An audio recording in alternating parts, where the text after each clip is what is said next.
Welcome back to our YouTube channel, Power Plant Gyani. Today we discuss about a very important related to boiler water parameters.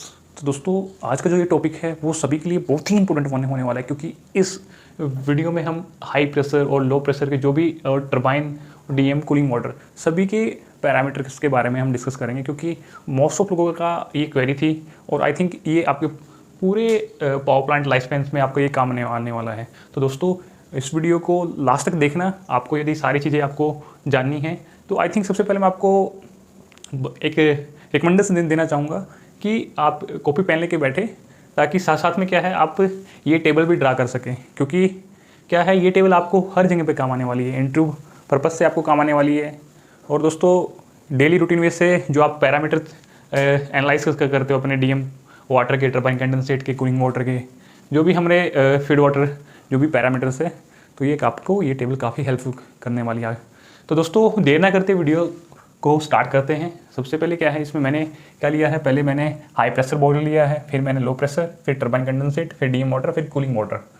तो क्या है यहाँ पे जो feed water लिया मैंने हाई प्रेशर का, और बॉयलर वाटर के क्या पैरामीटर रहने चाहिए, और ऐसे ही लो प्रेशर के फीड वाटर के क्या पैरामीटर रहने चाहिए, और बॉयलर वाटर के क्या पैरामीटर रहने चाहिए, और यहाँ पे ऐसे ही हमारा टरबाइन कंडेंसेट और डीएम वाटर, कूलिंग वाटर। तो ये जो पैरामीटर है ये कौन कौन से पैरामीटर है यहाँ पे, पीएच है, कंडक्टिविटी है, हाइड्रोजन है, सिलिका है, फॉस्फेट है, एम टाइप एल्कलिनिटी है, पी टाइप एल्कलिनिटी है, ये मिथाइल ऑरेंज एल्कलिनिटी बोल सकते हैं, फिलोपेथिलीन एल्कलिनिटी बोल सकते हैं, आयरन एंड एफ दोनों एफ का इसका ये शॉर्ट फॉर्मूला रहता है। ये आयरन है, डिजोल्व ऑक्सीजन और टोटल हार्डनेस और टीडीएस। तो आई थिंक आपको ये सारी चीज़ें जानने की ज़रूरत तो है, लेकिन क्या है जो मोस्ट ऑफ जानते हैं, जो पीएच, कंडक्टिविटी है, हाइड्रोजन है, फॉस्फेट है, टोटल हार्डनेस है, डिजोल्व ऑक्सीजन है, टीडीएस है, ये क्या है 5 जो पैरामीटर्स है, ये हम क्या डेली रूटीन से चेकअप करते हैं।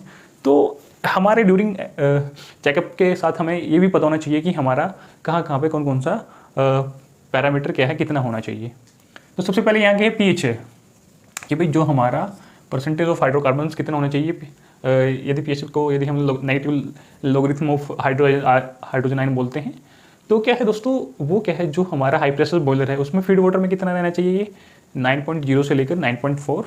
तो दोस्तों साथ साथ में इसको डिनोट करते रहना, क्योंकि ये आप टेबल ड्रा कर लो तो बहुत ही बेनिफिट होने वाला है आपको। तो ऐसे ही क्या है हमारा जो पीएच है वो हमारा क्या है बॉयलर वाटर में कितना होना चाहिए, 9.4 से लेकर 9.7। और लो प्रेशर बॉयलर में आ जाते हैं अभी, जो फीड वाटर का पीएच कितना होना चाहिए वो क्या है 8.5 से लेकर 9.5 होना चाहिए। और ऐसे ही जो बॉयलर वाटर है उसका पीएच कितना होना चाहिए, वो 9.5 से लेकर 10.5 होना चाहिए।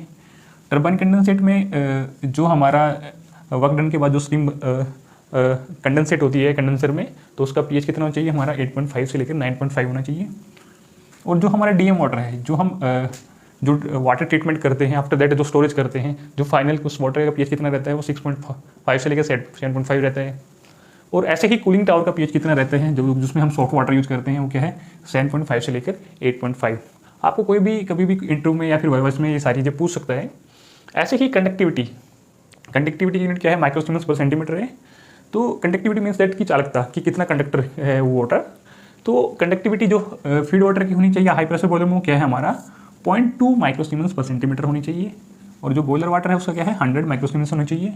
और अब आ जाते हैं क्या है लो प्रेशर बॉयलर में, जो फीड वाटर की जो कंडक्टिविटी होती है वो 10 होती है। और ऐसे ही क्या है जो बॉयलर वाटर रहता है उसमें कंडक्टिविटी 200 होती है। ऐसे ही टरबाइन का जो कंडेंसेट होती है उसमें कंडक्टिविटी कितनी है 5 है, डीएम वाटर में कितनी है 0.15 है। और कूलिंग टावर, क्योंकि कूलिंग टावर में थोड़ा टीडीएस लेवल हाई रहता है, जैसे कि मैं आप यहाँ नीचे बॉटम में देख रहे हैं थोड़ा सा टीडीएस हाई है, तो कैसी कंडक्टिविटी भी थोड़ी सी हाई रहेगी। ये क्या है 2500 माइक्रोसीमेंस पर सेंटीमीटर रहेगी। ये है हाइड्रोजन। दोस्तों आप लोगों को सभी को पता है कि हाइड्रोजन क्यों यूज करते हैं, कि जो हमारे जो ऑक्सीजन कंटेंट को रिमूव करने के लिए, ताकि वो फर्दर आगे हमारे जो बॉयलर इंटरनल से उसको कोरोजन ना करें। तो उसकी जो यूनिट रहेगी वो क्या है मिलीग्राम पर लीटर, और या पीपीएम पार्ट पर मिलियन। तो जो हमारी फीड वाटर है उसमें जो हाई प्रेशर बॉयलर है हमारी, उसमें हाइड्रोजन का लेवल कितना रहेगा 0.01 से लेकर 0.02। ऐसे ही बॉयलर वाटर में क्या है हमारा, ये हमारा जो बॉयलर वाटर है उसमें हमारा जो जो हमारा हाइड्रोजन रहेगा ऑलमोस्ट 0 रहेगा। और जो हमारा फीड वाटर है उसमें जो लो प्रेशर बॉयलर है उसमें हमारा 0.5 रहेगा, और बॉयलर वाटर में ये 0 रहेगा। ये जो हमारा टरबाइन कंडेंसेट है उसमें 0 रहेगा, और वाटर में क्या है हमारा 0 रहेगा। और कूलिंग वाटर में ये हमारा क्या है, हाइड्रोजन जीरो रहेगा, क्योंकि हम हाइड्रोजन डालते नहीं कूलिंग वाटर में, और ना ही हम क्या है डीएम वाटर में हाइड्रोजन का यूज़ करते हैं। तो हम डायरेक्टली क्या है, हम रेडिएटर सेक्शन में ही इसको डोज करते हैं। तो अदर थिंग्स में क्या है, ये जीरो रहने वाला है। तो ऐसे ही क्या है हमारा सिलिका। सिलिका दोस्तों एक काफ़ी इंपॉर्टेंट पार्ट है जो कि स्टीम ड्रम से कैरी ओवर होकर जाता है फर्दर।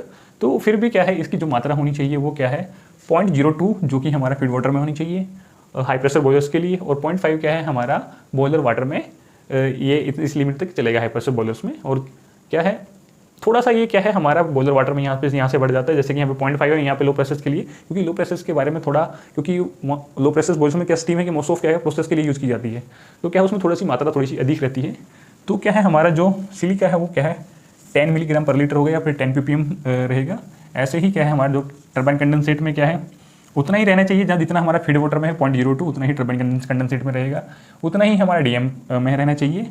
और क्या है कूलिंग टावर में क्या है, ये क्या है हमारा सिलिका क्या है 100 तक मेंटेन होना चाहिए, 100 ppm पार्ट पर मिलियन।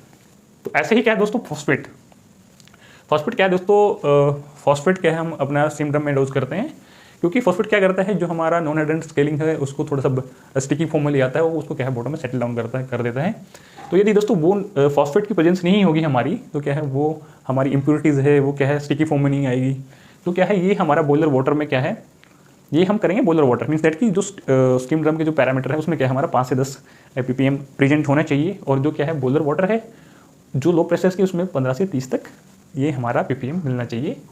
अदर थिंग्स में क्या है ये जीरो रहेगा। ऐसे ही है मिथाइल ऑरेंज एल्कनिटी। तो क्या है एल्कनिटी क्या होती है दोस्तों, जो हमारा हाइड्रोक्स आयन होते हैं उसके प्रेजेंस से क्या है हमारी ये दोनों P और M टाइप एल्कनिटी रहती है। तो जितना हमारा जो एल्कनिटी शो करती है एसिडिक नेचर ऑफ वाटर, तो ये क्या है हमारी लो हाई प्रेशर बॉयल्स में बिल्कुल भी नहीं पाई जाएगी, ठीक है, क्योंकि हम जो ये देखो ये हमारा बेसिक को डिनोट करता है ये सारी चीज़ें। तो क्या एल्कनिटी क्या है एसिडिक इन नेचर रहती है, तो क्या है ये हमारी प्रेशर बॉयल्स में नहीं रहती। तो थोड़ा सा ये क्या है लो प्रेशर बॉयलर में क्या है 10 ppm चलेगी, जो बॉयलर वाटर है वो 35 ppm तक इसका जो रेडिजुअल है वो प्रेजेंस होना चाहिए। और क्या है अदर थिंग्स में ये क्या है जीरो रहेगा। और क्या है फ्लोरोक्लिथिन एल्कनिटी, इसमें क्या है दोस्तों हमारा हाई प्रेशर बॉयल्स में इसकी बिल्कुल भी प्रेजेंस नहीं होनी चाहिए। लो प्रेशर बॉयल्स में क्या है ये हमारे फीड वाटर में 5 ppm तक रहेगा, और ये क्या है जो हमारा बॉयलर वाटर है वो क्या है हमारा 15 ppm तक रहना चाहिए। अदर थिंग्स में क्या है ये हमारा जीरो रहेगा। अभी नेक्स्ट पैरामीटर है आयरन एंड Fe कि आयरन का कंटेंट कितनी लिमिट में होना चाहिए। तो दोस्तों वो क्या है वो 0.01 जो हमारा फीड वाटर है उतना स्टेबल रहेगा, वहाँ तक ही वेरी करना चाहिए। यदि इससे ऊपर जा रहा है तो आपको देखना चाहिए कि कहाँ से हमारा आयरन कंटेंट वाटर में प्रेजेंस आ रही है आयरन कंटेंट की। वो किसी वजह से भी हो सकती है, जैसे कि इंटरनल पाइप के इंटरनल्स में जब हमारा वाटर सर्कुलेट करता है वहाँ से भी Fe कंटेंट इसमें आ सकता है। और भी क्या है ये क्या है बॉयलर वाटर है जो वो क्या है हमारा उसमें हमारा Fe कंटेंट 0.05 तक वेरी करना चाहिए। और लो प्रेशर बॉयलर में थोड़ा सा ये क्या है यहाँ पे 0.1 था, यहाँ पे थोड़ा सा इंक्रीज हो गया 0.02 हो गया है, यहाँ पे 0.05 था, यहाँ पे क्या है 0.5 हो गया है। तो थोड़ा सा लो प्रेशर बॉयलर में थोड़े से जो ये पैरामीटर्स है थोड़े से हायर रहते हैं greater in comparison of high pressure boilers. तो अदर थिंग्स में क्या है ये जीरो रहेगा। डिजोल्व ऑक्सीजन, तो दोस्तों हमारा जो डिजोल्व ऑक्सीजन है जो हमारा रेडिएटर से जो हमारा वाटर जाता है उससे क्या है हमारा जो हमारा ऑक्सीजन कंटेंट है उसमें हमारा 0.007 तक क्या है ऑक्सीजन कंटेंट रहना चाहिए। ये हमारा हाई प्रेशर फीड वाटर के लिए है। और क्या है जो बॉयलर वाटर है उसमें हमारा ऑक्सीजन कंटेंट बिल्कुल भी नहीं होना चाहिए। ऐसे ही क्या है लो प्रेशर बॉयलर में जो हमारा ऑक्सीजन कंटेंट रहेगा 0.01 रहेगा। और क्या है अदर थिंग्स में क्या हमारा ऑक्सीजन कंटेंट बिल्कुल नील रहेगा, क्योंकि ऑक्सीजन कंटेंट क्या है यदि प्रेजेंस रहेगा तो क्या है हमारे बॉयलर इंटरनल्स को क्रोचिव करता रहेगा, वो या टर्बाइन साइड हो या फिर हमारे बॉयलर साइड हो। टोटल हार्डनेस, दोस्तों टोटल हार्डनेस क्या है नील होनी चाहिए हाई प्रेशर और लो प्रेशर बॉयलर के लिए। फीड वाटर है बॉयलर वाटर के लिए क्या है नील होनी चाहिए। जो थोड़ा सा भी हमारा टोटल हार्डनेस है वो क्या है हमारे सिर्फ कूलिंग टावर में प्रेजेंस रहेगी, वो क्या है 1200 ppm तक या फिर मिलीग्राम पर लीटर तक रहेगी। और लास्ट है TDS, टोटल डिजोल्व सॉलिड्स कितने होने चाहिए। दोस्तों हमारा जो फीड वाटर है उसमें डिजोल्व सॉलिड्स क्या है हमारे क्या है नील होने चाहिए। बॉयलर वाटर में थोड़ा सा मैंने आपको बताया कि जब हम फॉस्फेट डोज करते हैं तो हमारे जो नॉन हाइड्रोजन स्केल्स है वो क्या स्टिकी फॉर्म में आके क्या है उन इम्प्योरिटीज़ को सेटल डाउन करते हैं। तो उस टाइम पे थोड़ा सा क्या है TDS थोड़ा इंक्रीज हो जाता है। तो उसकी लिमिट भी हमने यहाँ पे क्या है 50 तक ही रखनी है। तो क्या है यदि इससे ऊपर जाएगी तो हमें क्या है ब्लो डाउन देना पड़ेगा, ठीक है। तो या फिर इसकी जो हमारा फास्फेट हाइड आउट है या फिर हमारे जो फास्फेट की प्रेजेंस है वो कंटेंट हमें इस लिमिट तक वहाँ पे मेंटेन करके रखना पड़ेगा। तो नेक्स्ट है दोस्तों बॉयलर वाटर में कितना रहना चाहिए। ये हमारा TDS वो क्या है 120 है, क्योंकि मैंने बताया कि लो प्रेशर बॉयल्स में क्या है थोड़ी सी लिमिट्स क्या है हायर रहती हैं। और जो दोस्तों जो हमारा TDS रहता है वो कूलिंग टावर में क्या है 1500 ppm तक रहता है। तो दोस्तों आई थिंक ये पैरामीटर आपने साथ साथ में नोट किए होंगे। यदि नोट नहीं किए तो इसका आप एक स्क्रीनशॉट लेके क्या है सेव भी कर सकते हैं या फिर अपनी डायरी में इसको इस टेबल को डिनोट कर सकते हैं, ताकि आपके आने वाले इंटरव्यू या वाइवा प्रिपरेशंस में क्या है ये काफ़ी हेल्प करे। तो दोस्तों इस वीडियो के माध्यम से मैं आपको यही बताना चाह रहा था कि भाई हमारे low pressure high pressure boilers में क्या TDS, कंडक्टिविटी, PMM टेक्निविटी, iron, dissolved oxygen, total hardness TDS कितना रहता है।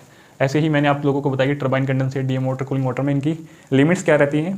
तो मैंने आपके साथ डिस्कस किया। दोस्तों यदि आप भी इस वीडियो के माध्यम से हम पहली बार देख रहे हैं तो मैं आपको बताना चाहूँगा इस प्लेटफॉर्म पे क्या है हम पावर प्लांट ऑपरेशनल मेंटेनेंस से रिलेटेड काफ़ी टेक्निकल वीडियो बनाते रहते हैं, जो कि आने वाले जो पावर प्लांट्स से रिलेटेड, पावर सेक्टर से रिलेटेड जो भी पीपल्स है उनके कैरियर ग्रोथ के लिए काफ़ी हेल्पफुल होते हैं। तो दोस्तों आज इस वीडियो को यहीं पे एंड करते, फिर मिलेंगे अच्छी टेक्निकल वीडियो के साथ। तब तक के लिए बने रहिए हमारे साथ। तब तक के लिए जय हिंद, जय भारत, स्वस्थ रहिए, सुरक्षित रहिए। Thanks for watching this video. Don't forget to subscribe this channels, क्योंकि इस चैनल्स को आपको सब्सक्राइब कर लेना चाहिए, क्योंकि इस चैनल पर मैं पावर प्लांट ऑपरेशन और मेंटेनेंस से लेकर वीडियो बनाता रहता हूं, जो कि आपके आने वाली करियर ग्रोथ के लिए काफ़ी हेल्पफुल हो। यदि आपने अभी तक सब्सक्राइब नहीं किया तो प्लीज़ नीचे सब्सक्राइब बटन पर क्लिक करके इसको सब्सक्राइब कर लीजिए और बेल नोटिफिकेशन को दबाना मत भूलिए।